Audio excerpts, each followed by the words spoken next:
소리가 잘 들리시죠? 우리는 지금 대강절을 강림절 기간을 보내고 있습니다. 이 강림절, 대강절의 주인공이 누굴까요? 뭐라 해도 예수님이 주인공이시죠. 그런데 이 기간이 되면 예수님과 더불어서 함께 소개되어지는 인물이 한 사람이 있습니다. 누굴까요? 그렇죠. 세례 요한이라고 부르는 요한이죠.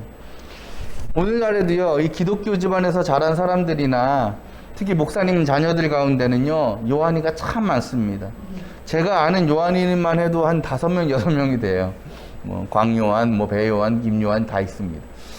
근데 그 예수님 당시에도요, 이 요한이라는 이름은 매우 많았습니다. 흔한 이름이었어요. 그래서 이 오늘 말씀의 요한을 다른 요한과 구분하기 위해서 세례를 베푼 요한이다 라고 해서 세례 요한 이렇게 구별해서 부르게 되었습니다. 이 세례 요한은요, 예수님의 사촌이에요. 그리고 예수님보다 몇 개월 먼저 태어난 사촌 형이 되는 겁니다. 그리고 우리가 잘 알다시피 예수님의 사역을 위해서 예수님께서 세상에 등장하시기 전에 미리 등장한 인물이기도 합니다. 오늘 말씀을 보면 그 세례 요한의 사역 또 모습에 대해서 소개하고 있습니다. 그러니까 성경은요, 처음 그가 나타난 곳을 어디라고 얘기하냐면 어디예요? 광야라고 얘기하죠. 유대 광야. 근데 오늘 말씀을 보면 이 세례 요한이 광야에 나타난 이 모습이 마치 뭐와 같다라고 얘기하냐면 3절 보면 누구를 빗대고 있습니까? 예언자 이사야를 비교하고 있어요. 빗대고 있다라는 거예요. 곧 세례 요한은 어떤 사람이냐? 구약 시대의 이사야 선지자의 예언을 성취하는 인물로 소개하고 있다라는 겁니다. 과거에요, 이 이사야 선지자는요, 이스라엘 백성들이 너무 죄를 많이 지니까 어떤 걸 예언했냐면 너네 곧 망할 것이다. 나라가 망하고 또 바벨론이라는 대국의 포로로 잡혀갈 것이다 라는 것을 예언했어요. 이사야 예언자가. 그런데 그렇게 나라가 망하고 포로가 되는 것만 예언한 것이 아니었습니다. 뭐도 예언했냐면 언젠가는 너희가 바벨론 포로 생활을 마치고 다시 예루살렘으로 돌아올 것이다 라는 것도 예언했습니다. 그리고 그때가 되면 광야에서 여호와의 길을 예비하고 하나님의 대로를 평탄하게 하라고 외치는 자가 있을 거라고 이사야가 예언했다라는 거예요. 이건 이런 의미입니다. 이스라엘이 자신들의 죄로 인해서 멸망을 당하고 바벨론의 포로로 잡혀갈 때에 이스라엘 사람들만 예루살렘을 떠난 게 아니었어요. 누구도 떠났겠습니까? 하나님도 떠났다라는 거예요. 하나님도 이스라엘을 버리고 떠나셨다라는 겁니다. 그렇게 해서 예루살렘에 더 이상 하나님의 통치가 이루어질 수가 없었어요. 왜? 하나님이 떠나셨으니까. 하지만 그 바벨론 포로에서 이스라엘 백성들이 예루살렘으로 귀환하게 되면 누구도 돌아오는 거예요? 하나님도 돌아오시게 되는 것이고, 그렇게 되면 다시 그 유대 땅에 하나님 나라를 이루실 거라는 그런 말씀입니다. 근데 그때 하나님께서 돌아오실 때에 그 여호와 하나님의 오심을 예비하는 사람의 목소리가 분명히 있을 것이다 라고 이사야는 예언한 거예요. 그리고 그때와 마찬가지로 이제 죄에 빠진 온 인류를 구원하신 그 구세주 예수 그리스도께서 이 땅에 오실 때에도 그 길을 예비하며 광야에서 하나님 나라가 왔음을 외치는 자가 있을 텐데 그가 누구다? 바로 세례 요한이다라고 말하고 있는 겁니다. 그런 위대한 사명을 품고 세례 요한이 세상을 향하여 뭐라고 선포합니까? 2절 우리가 너무나 잘 아는 선포죠. 회개하여라, 하나님 나라가 가까이 왔다라는 거예요. 여기서 하늘나라라고 얘기하는데 이 하늘나라의 의미가 뭘까요? 우리가 흔히 아는 죽어서 가는 그 천국만을 의미하는 것일까요? 원래요, 이 천국이라는 말, 하늘나라라는 말은요, 헬라어로 보려면 바실레이아 톤 우라논이라고 그래요. 근데 여기서 바실레이아는 뭐냐? 왕국이라는 뜻이고, 뒤에 우라논, 우라노스라는 건 뭐냐? 하늘이라는 뜻이에요. 그러니까 하늘 왕국 이렇게 되는 거죠. 여러분, 우리가 어디 뭐 역사적인 기독교 역사가 있는 곳을 가면 그런 데 있어요. 위대한 어떤 성인이 있던 곳이라든가 아니면 꽤 역사가 오래된 교회, 성당 이런 거를 뭐라고 부릅니까? 바실리카라고 부르는 경우가 있죠. 우리 은우가 좋아하는 바실리카 대성당. 그 바실리카가 바실레이아에서 온 거죠. 왕국이라는 뜻이에요. 그러니까 이걸 직역하면 뭐냐? 하늘에 있는 왕국. 더 정확히 표현하면 뭐가 될까요? 하나님이 왕이 되셔서 다스리는 나라가 어디냐? 천국. 하늘나라라는 겁니다. 근데 여러분, 이스라엘 백성들은요, 구약시대에서 그들의 관심은 어디 있었을까요? 이 하나님의 나라에 있었을까요? 그렇지 않았어요. 이 세상에 있었어요. 이 땅의 나라에 관심이 있었습니다. 여러분, 이스라엘 백성들이 어떤 사람이에요? 선민 아니에요. 하나님의 택함을 받은 사람 아닙니까? 그렇다면 그들은요, 마땅히 하나님께서 통치하시는 하나님의 나라에 관심을 가지고 살았어야 됐어요. 하지만 대부분의 이스라엘 백성들은 하나님 나라보다는 자신들을 다스리는 로마 황제나 또 그 땅의 삶에 관심이 더 많았다라는 겁니다. 그래서 어떻게 하면 우리가 이 땅에서 로마 황제에게 잘 보여서 좋은 자리 하나 찾아야 할까? 이 땅에서 얼마나 많은 것을 누리며 살 수 있을까? 또 극단적 유대인들 같은 경우에는, 민족주의자들 같은 경우에는 우리가 어떻게 하면 로마 통치에 저항해서 여기서 우리만의 유다 왕국을 세울까? 이것만을 갈망했다라는 거예요. 하나님은 분명 약속하신 게 있어요. 너희들이 나의 통치를 받고 순종하면 복을 주고 평안케 하시겠다고 약속하셨습니다. 하지만 이스라엘 백성들은 그 말씀에 불순종했어요. 그 결과가 어떻게 돼요? 하나님의 진노를 일으켰고 나라가 망하고 다른 나라의 식민지 생활을 하게 되었다라는 거죠. 그런데 세례 요한은 지금 그런 이스라엘 향해서 이제 하나님의 나라가 가까이 왔다, 하나님의 구원에 이르렀다라는 것을 선포하고 있는 겁니다. 이거 얼마나 희망의 메시지예요. 얼마나 구원의 메시지입니까? 하지만 문제는 누구나 그 하나님의 나라를 경험하고 누릴 수 있지 않았다는 겁니다. 오늘 세례 요한이요, 누가 하나님이 다스리는 천국을 소유하고 구원의 감격을 누리게 되는지를 우리에게 가르쳐주고 있어요. 그게 뭡니까? 뭐 하라 그래요? 회개하여라는 거예요. 회개. 그저 천국에 가까이 왔으니까 모두가 천국을 경험하는 것이 아니라 오직 하나님 앞에 회개로 나아가는 자만이 천국의 주인이 될 수 있다라고 세례 요한은 말하고 있는 것입니다. 오늘 이 세례 요한의 선포는 그 당시에 이스라엘 민족뿐만이 아니라 지금 이 시대를 살아가고 있는 모든 사람을 향한 선포이기도 합니다. 곧 우리가 구원받으려면, 그래서 가까이 다가오는 임박한 천국을 누리려면 반드시 뭐 해야 돼요? 회개해야 된다. 회개가 선행되어야 된다라는 겁니다. 그런데 여기서 말하는 회개는요, 단지 잘못을 고백하는 것, 그것이 아닙니다. 여기서 말하는 죄라는 것은, 세례 요한이 말하는 죄라는 것은 단순히 우리가 도덕적으로 짓는 그런 죄가 아니에요. 세례 요한이 우리에게 회개를 촉구하는 죄란 뭐냐? 결국은 하나님의 다스림에 불순종하고 내 뜻과 내 기준으로 살았던 우리의 삶 전체를 말하는 겁니다. 곧 하나님의 통치, 하나님의 다스림을 거부한 그 죄라는 거죠. 사실 얼마나 많은 사람들, 특히 그리스도인들이 하나님의 나라를 거절하는 그 죄를 범하고 살아가는지 모릅니다. 하나님이 내 삶을 다스리시기를 거부하고 그냥 내 생각과 세상의 방식대로 살아가려고 한다는 거죠.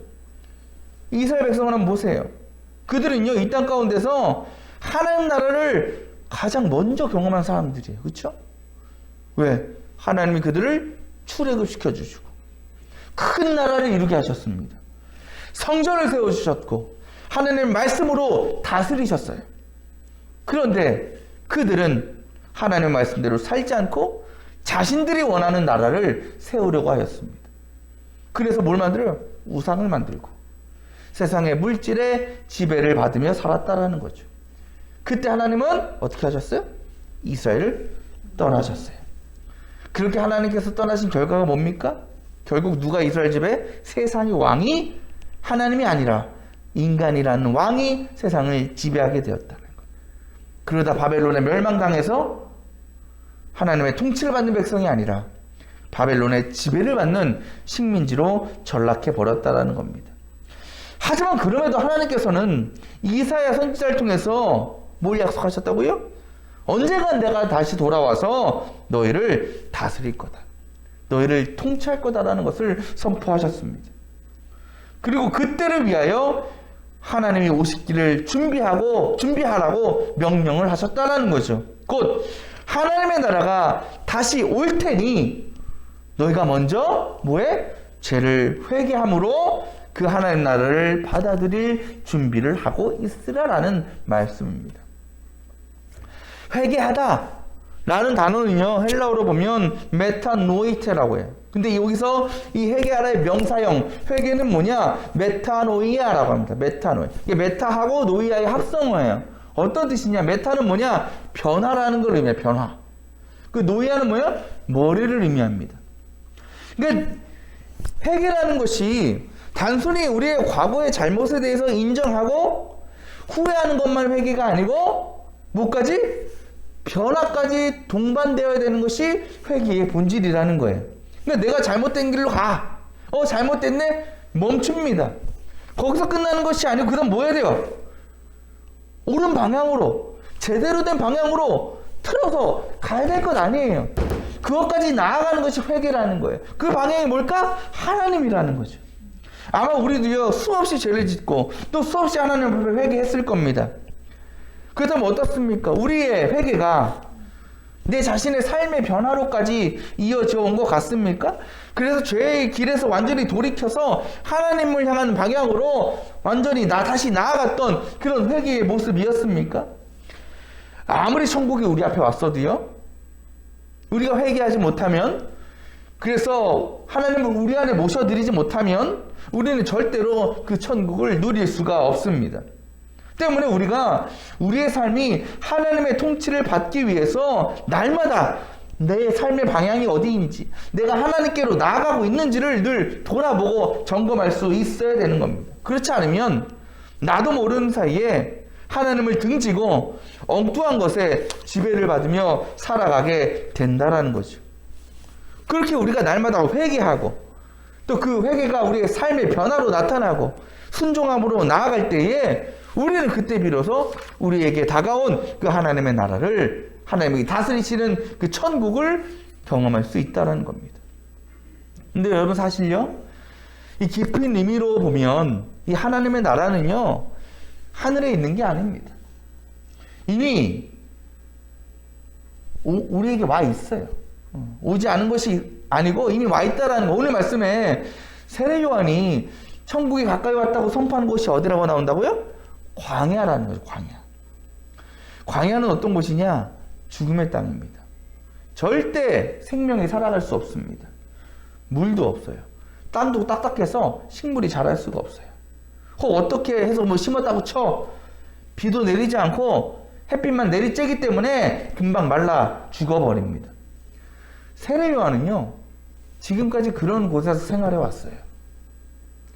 이때 그냥 선포하려고 광야에 온 게 아니고 지금까지 여기 있던 사람이었습니다. 먹고 사는 것도 턱없이 부족해요. 아주 황량한 곳 살고 있었어요. 그래서 오늘 말씀에 세례 요한의 모습을 뭐라고 표현해요? 4절에 낙타토롯을 입고 허리에는 가죽띠를 띄었다. 상상해보세요, 그 모습을. 또 뭘 먹어? 메뚜기와, 여기 식물이라는 것은 먹는 물질. 주식이 뭐냐? 메뚜기하고 들꿀. 들꿀은 야생꿀을 얘기하죠. 그냥 그런 거 먹으면 살았던 거야, 이 사람은. 먹을 게 없으니까. 만약 제가 세례 요한이라면요, 광야에서 하나님 나라를 선포하지 않았을 것 같아. 왜? 광야는 사람도 없잖아. 아무도 없어. 그냥 허공에 대고 하는 거예요. 나 같으면 예루살렘 가지. 사람도 많고, 그죠? 거기 가서 외칠 텐데 세례 요한은 광야에서 외쳤다라는 거예요. 왜 그랬을까? 바로 당시의 이스라엘 백성들의 영적인 모습이 뭐와 같아? 광야와 같았기 때문에 그래요. 곧 세례 요한은 단지 장소적인 의미로서의 광야가 아니라 그 당시에 영적으로 메마르고 황폐하고 황량한 시대를 향해서 뭘 선포하는 거야? 하나님 나라를 선포하고 있었다라는 겁니다. 아무리 겉으로 윤택하고 아무리 겉으로 보기에 풍족해도요, 그곳에 하나님의 통치가 이루어지지 않는다면 그곳은 메마른 광야와 같습니다. 육신은 배부르고 삶은 채워질지 모르지만 영적으로는 죽은 곳입니다. 하지만 여러분, 그러한 광야 같은 곳도요, 하나님의 통치가 임하면, 하나님의 다스림이 임하면 꽃이 피고 새가 날아들고 풍성한 열매를 맺는 생명의 땅으로 변화된다라는 거예요. 때로는 우리가 살아가는 이 세상도요, 마치 광야 같을 때가 있습니다. 우리의 삶 속에 광야와 같은 황량함이 있습니다. 천국을 기대할 수 없는 힘들고 고달픈 인생을 살아가기도 합니다. 하지만 분명한 것은 우리의 광야 같은 인생도 하나님이 임하시면, 하나님이 계시면 그곳은 천국으로 변화될 수 있다라는 겁니다. 우리의 인생의 길이 죽음과 고난과 절망의 길이 아니라 생명과 기쁨과 감사의 길이 될 수 있다라는 겁니다. 그 광야 같은 삶 속에서 우리가 끝까지 세상의 다스림이 아니라, 인간의 욕심을 구하는 것이 아니라 하나님의 다스림을 받고자 결단하고 또 끊임없이 하나님 앞으로 나아가면 우리는 이미 임재하신 하나님의 나라, 하나님의 역사를 경험하게 되는 것입니다. 세상 사람들은 아직도요, 이 땅에 자신이 원하는 나라를 이루는 것에 온 관심을 두고 노력합니다. 하지만 우리 성도들은, 하나님의 백성들은 하나님이 통치하시는 천국이 이 땅 가운데 이루어지기를 늘 소망하고 또 그 일을 위하여 힘써야 될 줄 믿습니다. 그리고 그 놀라운 역사는 바로 어디서 시작되냐? 우리의 죄를 회개하고 하나님께 돌이켜서 순종하는 삶을 살게 될 때 시작되는 것입니다. 하나님께서 천지를 창조하시면서 가장 원하셨던 게 뭘까요? 결국은 우리가 주기도문에도 고백하지만 하나님의 나라가 이 땅 가운데 이루어지는 것이죠. 그것은 바로 모든 인류가 하나님의 다스림을 받고 이 땅에서 하늘의 복과 하늘의 평화를 누리는 겁니다. 하지만 오늘날 많은 사람들은, 우리들조차도 하나님의 다스림보다는 다른 것의 지배를 받으며 살아갑니다. 돈의 지배를 받고 내 욕심의 지배를 받고 세상 권력의 지배를 받으면서 하나님의 다스림을 점점 잃어버리고 있습니다. 그래서 하나님 나라가 가까워지는 것이 아니라 오히려 점점 멀어져가는 사회가 되었습니다. 그런 이 세상 가운데, 그리고 특별히 이 성탄의 계절을 보내고 있는 우리 교회와 성도들은 이 땅에 하나님의 나라가 임하기를 소망하며 또 간절히 기다릴 수 있기를 바랍니다. 그 일을 위해서 우리도 세례요한처럼 세상에 나가서 회개를 외치고 하나님의 다스림을 받을 것을 선포할 수 있는 용기를 가져야 되는 것입니다. 하지만 그보다 먼저 지금까지 내 자신이 주인 되었던 우리의 과거의 삶을 회개하고 우리부터라도 하나님의 통치를 받는 믿음의 자녀들이 다 될 수 있기를 바랍니다. 특별히 광야와 같은 삶의 고통과 또 고단함 가운데서 하나님의 통치를 간구하고 하나님의 나라가 우리에게 임할 것을 소망하며 살아야 될 것입니다. 그래서 멀리 있는 것이 아니라 이미 오신, 이미 우리 안에 있는 그 하나님의 나라가 그저 주위에서 맴돌고 있는 것이 아니라 우리의 가정과 교회 또 이 사회에 이미 함께하고 계심을 날마다 경험하고 그것을 통해 삶의 희망과 용기와 감사함을 누리며 살아가는 우리 모든 성도들 다 되시기를 축원합니다.